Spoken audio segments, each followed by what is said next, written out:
Hello viewers, আসসালামু আলাইকুম।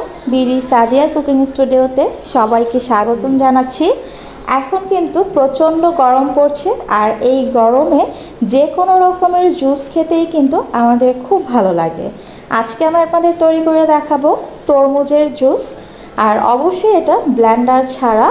আশা করছি আমার আজকের রেসিপিটি সবার ভালো লাগবে।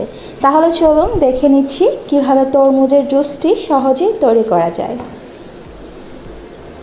তরমুজের জুস তৈরির জন্য এখানে আমি ফ্রেশ তরমুজ নিয়েছি।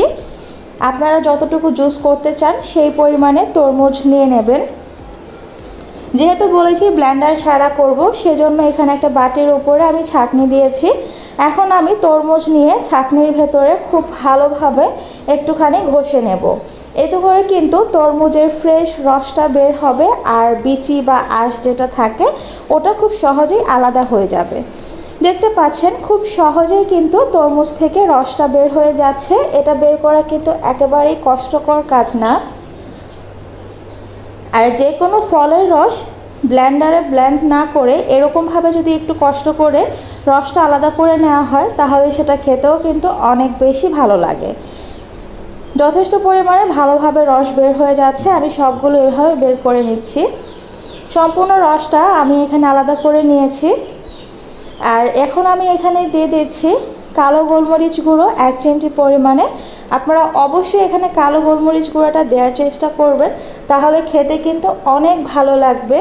আর মিষ্টির সাথে এই গোলমরিচটা মিশে অনেক ভালো একটা টেস্ট দেবে।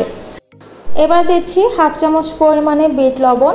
আপনারা চাইলে এখানে বিট লবণের পরিবর্তে নর্মাল লবণটা দিতে পারেন, তবে বিট লবণ দিলে খুব ভালো লাগে খেতে। আমার তরমুজটা অনেক বেশি মিষ্টি, তাই আমি এখানে কোনো চিনি ব্যবহার করছি না। তবে আপনাদের তরমুজ যদি মিষ্টি একটু কম হয়, অথবা আপনারা যদি জুসের ভেতরে একটু আলাদা মিষ্টি চান, সেক্ষেত্রে 1 চামচ বা 1.5 চামচ পরিমাণে অনুযায়ী আপনারা চিনিটা দিয়ে নেবেন। হ্যান্ড উইস্ক দিয়ে খুব ভালো করে মিশিয়ে দিচ্ছি। একটু ভালো করে মিশিয়ে দিলে এটা কিন্তু খুব ভালো করে মিশে যাবে, আর খেতেও অনেক বেশি ভালো লাগবে। সবগুলো উপকরণ ভালো করে মিশিয়ে দিয়েছি। এবার আমি গ্লাসে পরিবেশন করে নিচ্ছি। জুসটা গ্লাসে ঢেলে নিচ্ছি। দিয়ে দিচ্ছি একটা লেবুর স্লাইস। এখানে আমি লেবুটা চিপে রস দিলাম না, তাহলে খেতে খুব একটা ভালো লাগতো না। এরকমভাবে দেওয়ার ফলে একটা লেবুর ফ্লেভার আসবে, ভালো লাগবে খেতে। বরফ দিয়ে দিচ্ছি 2-3 টুকরো পরিমাণে। আপনারা যদি ঠান্ডাটা বেশি না চান, সেক্ষেত্রে বরফটা স্কিপ করতে পারেন। তৈরি হয়ে গেছে তরমুজের জুস, আর খুব সহজে এটা আমি তৈরি করে নিলাম।